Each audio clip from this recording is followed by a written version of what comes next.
మత్తయి సువార్త 5వ అధ్యాయము 11వ వచనం నుంచి చదువుదాం. మీరు కొండ మీద ప్రసంగంలో యేసుక్రీస్తు ప్రభువారు 5వ అధ్యాయము 6వ అధ్యాయం 7వ అధ్యాయంలో కొండ మీద ప్రసంగం అంటారు. మనందరికి తెలిసిన విషయమే. చాలా విషయాలు యేసుక్రీస్తు ప్రభువారు అక్కడ బోధించినట్లుగా మనం ధన్యతల గురించి 5, 6, 7 అధ్యాయాల్లో మనకు కనబడుతుంది. అయితే చాలా శ్రేష్టమైనటువంటి మాటల్లో 7 మాటలు ఇక్కడ జ్ఞాపకం చేస్తా ఉంది. ఏంటయ్యా 2 మాటలు అంటే, ఒకటి ఏంటంటే మీరు లోకానికి వెలిగి ఉన్నారు. 2 ఏంటంటే మీరు లోకానికి ఏమై ఉన్నారంటే, ఒక క్రైస్తవుడు, ఒక విశ్వాసి, లేకపోతే ఒక నిజ క్రైస్తవుడు, ఒక విశ్వాసి సంఘంలో కానీ, సమాజంలో కానీ, కుటుంబంలో కానీ ప్రభావం చూపించాలి. ఇక్కడ చూసుకుంటే ఉప్పు నిస్సారమైతే ఉప్పుని ఏం చేస్తాడంట? ఇక్కడ రాయబడిన మాట, ఉప్పు నిస్సారమైంది అంటే సారం లేదు. ఆ ఉప్పుని ఏం చేస్తాడంట?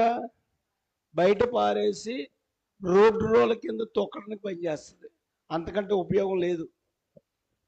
ఇప్పుడు లోకానికి వెలుగై ఉన్నాడు.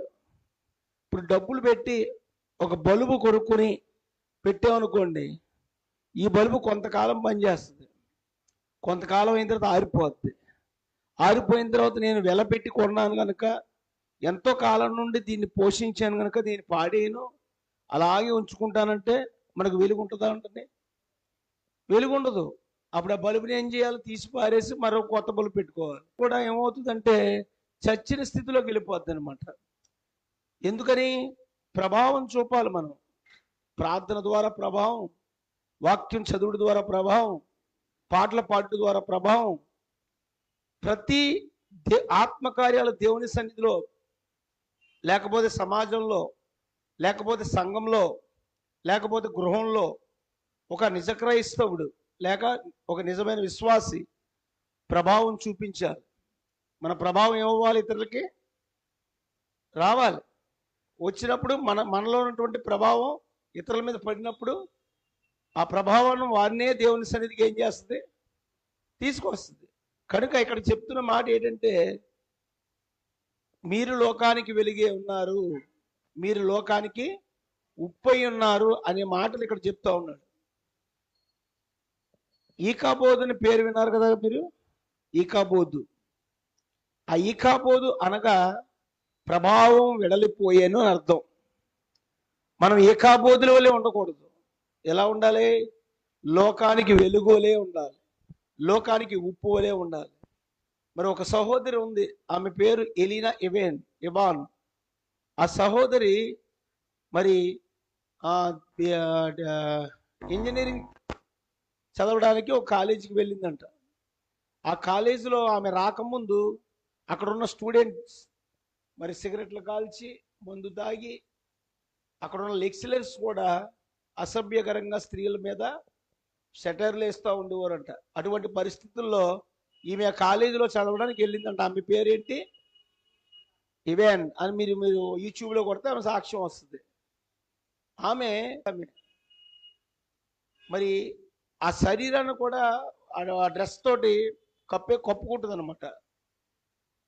అయితే ఎలీనా ఇవెన్ వస్తున్నప్పుడు మొదటి రోజు ఆమె మీద కూడా ఏం చేశారు వీళ్ళంటే షటర్లు వేయడం ప్రారంభించారు.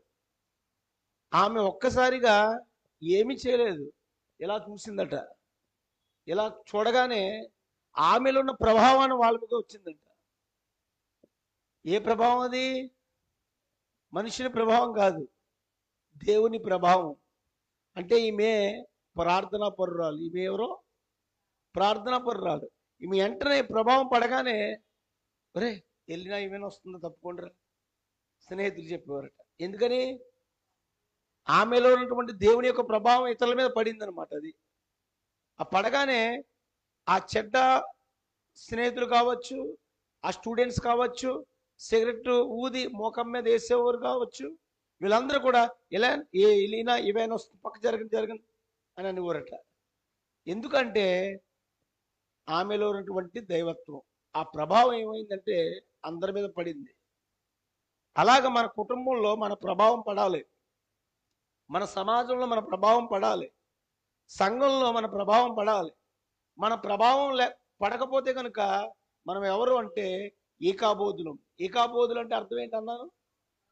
ప్రభావం బయటికి వెడలిపోయాను అని అర్థం. అంటే మన ప్రభావం మనలో ఉందా, దేవుని ప్రభావం, లేక బయటికి వెళ్ళిపోయిందా? మారు మనసు పొందిన దినాల్లో మన ప్రభావం మనలో ఉంది. ప్రార్థనా ప్రభావం కావచ్చు, వాక్య ప్రభావం కావచ్చు, సాక్ష్య ప్రభావం కావచ్చు, అది ఏదైనా కావచ్చు. అయితే ఇప్పుడు ప్రభావం మనలో ఉందా? ఇన్ని సంవత్సరాలు మనం భక్తి చేసినాం, ఇన్ని సంవత్సరాలు ప్రార్థన చేసినాం, ఇన్ని సంవత్సరాలు వాక్యం చదివినాం, ఇన్ని సంవత్సరాలు దేవుని సన్నిధికి వచ్చాం. మనలో ప్రభావం ఉందా? ప్రభావం వెడిలిపోయిందా? దేవుని వాక్యం చెప్తుంది, మీరు లోకానికి వెలుగే ఉన్నారు, మీరు లోకానికి ఉప్పై ఉన్నారు. మీలో ఆ మాటలలాగా మనకు అనిపిస్తున్నాయంటే ఒక ప్రభావం మనకు చెందినగా ఉంది. మరి వెళ్ళిన ఏమైనా తీసుకుంటే ఆమెలో ఉన్న ప్రభావం అక్కడ ఉన్న పరిస్థితులన్నీ మార్చిందంట. దేవునికి స్తోత్రం. మనలో ఉన్న ప్రభావం మన పరిస్థితులన్నీ ఏమవ్వాలి? మార్చబడాలి. దేవునికి మహిమ కలుగును గాక. మరి